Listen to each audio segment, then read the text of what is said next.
I don't think we're ever going to see $1 silver again, you know, and I don't think we're going to see $11 silver like we had in 2020 again.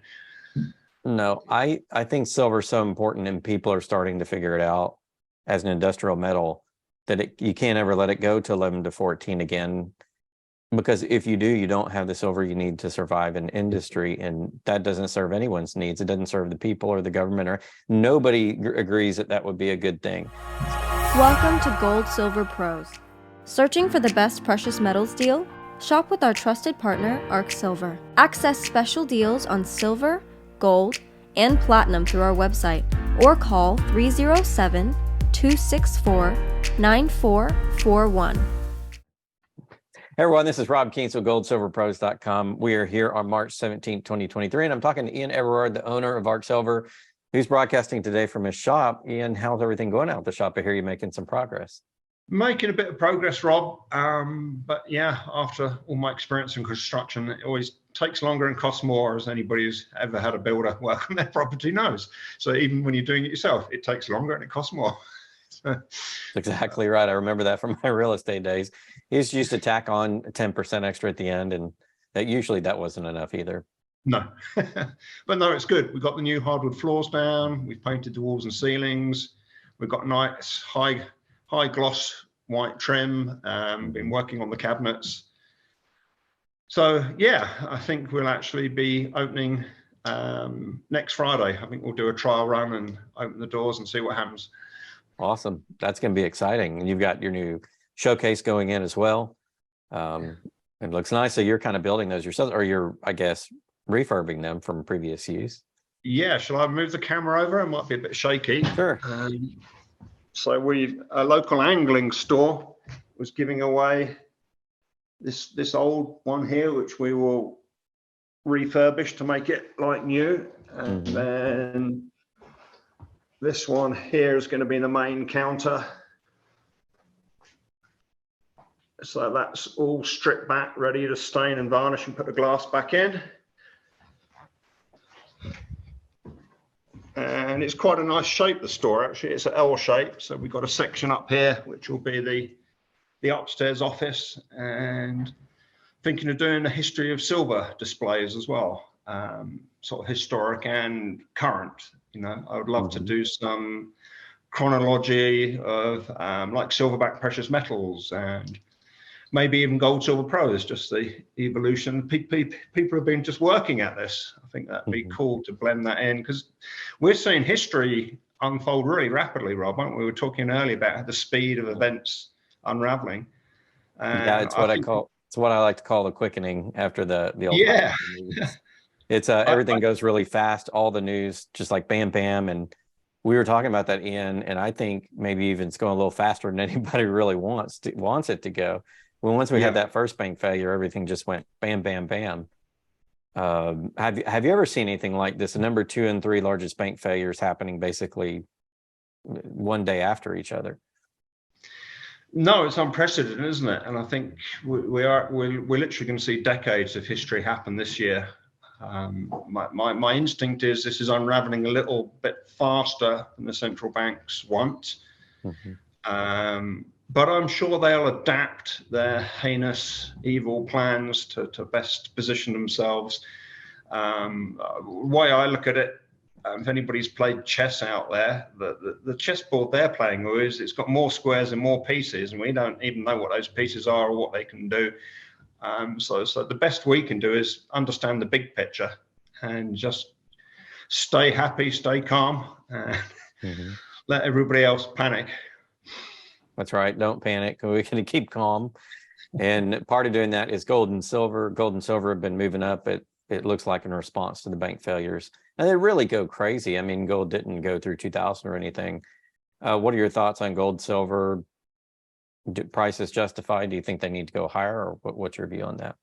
I think the commodity price, the spot price, is still manipulated and still cheap, partly by deliberate action and partly by the byproduct of the previous deliberate action, making it so volatile people don't perceive it as not only a safe store of purchasing power, but as a great performer over time.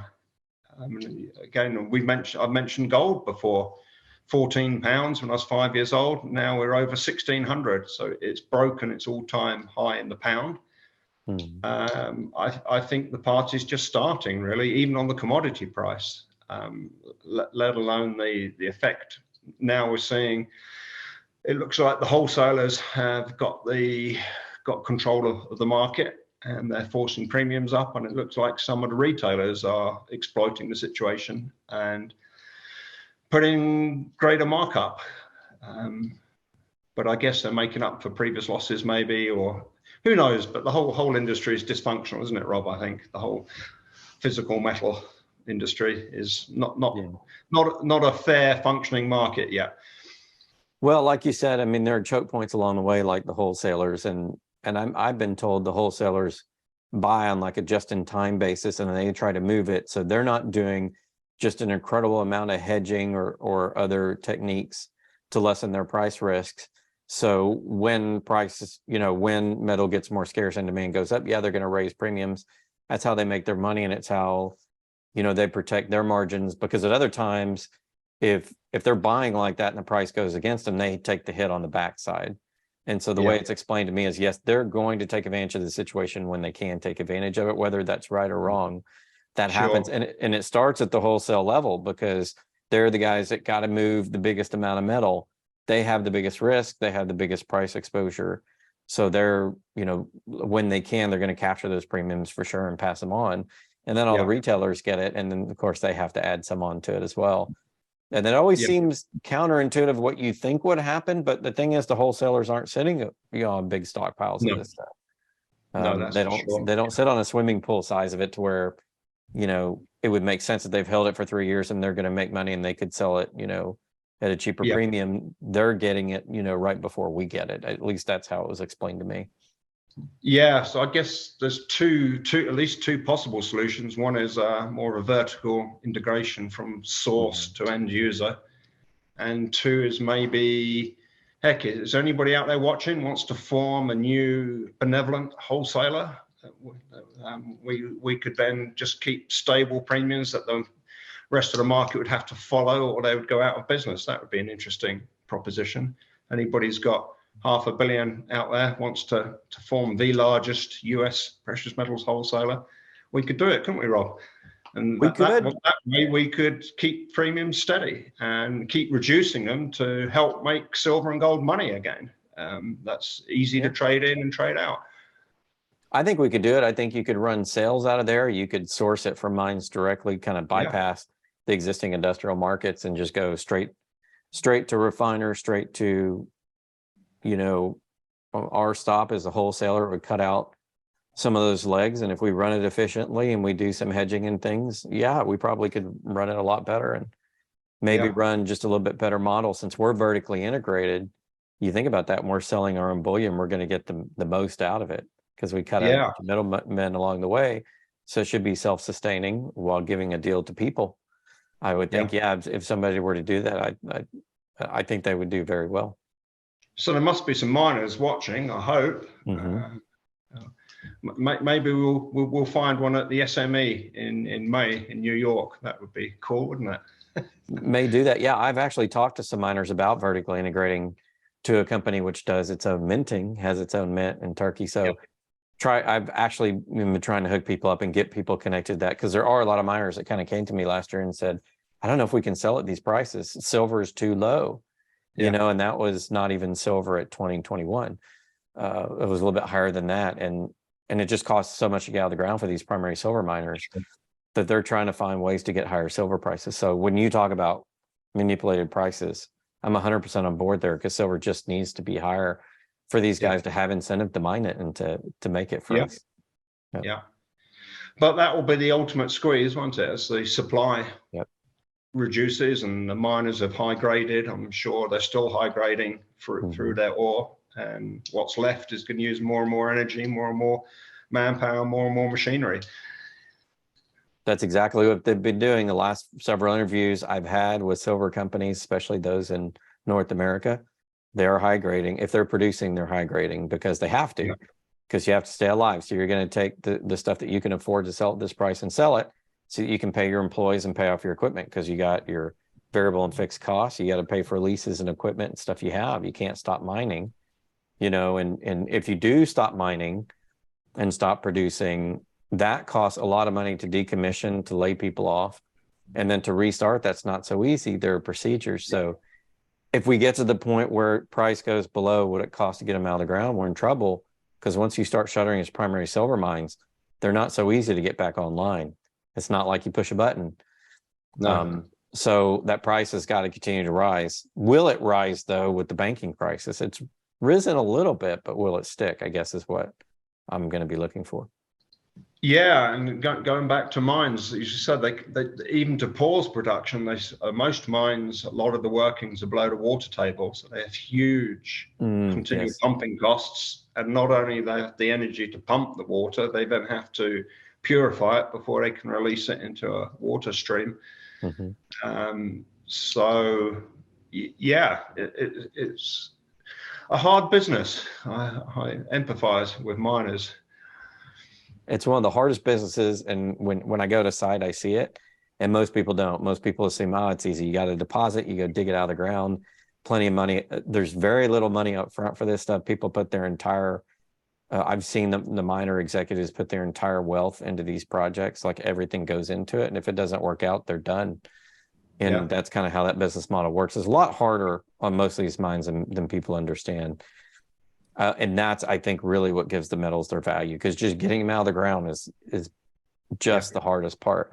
And that's why they're undervalued. There's no way that I would agree that gold's priced at $2,000 an ounce after what I've seen.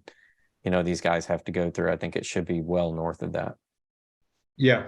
And silver even more so. I mean, it must be pretty well on its floor of genuine production costs on a sustainable basis to make good the deficit, the 200 million ounce deficit that we're running at.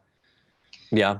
So let's turn the topic over to precious metals. What are you seeing in the markets? Is demand really strong, Ian, for metals, or are you getting called the phone off the hook, or do you think it's a little slow right now? Well, we're pretty low profile, so it's steady, which is good. I like that. But talking to some other dealers, they've got hundreds and hundreds of inquiries to work through.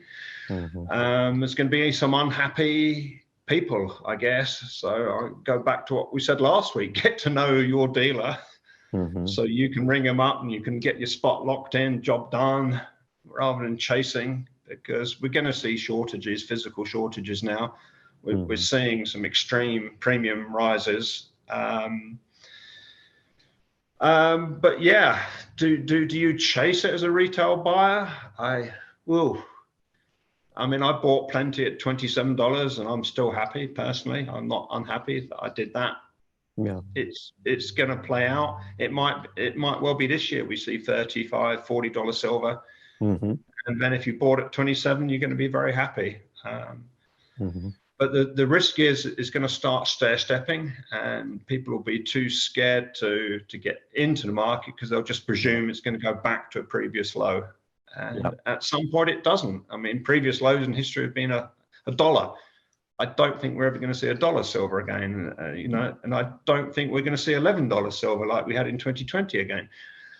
No, I think silver is so important, and people are starting to figure it out as an industrial metal that you can't ever let it go to 11 to 14 again, because if you do, you don't have the silver you need to survive in industry, and that doesn't serve anyone's needs. It doesn't serve the people or the government, or nobody agrees that would be a good thing.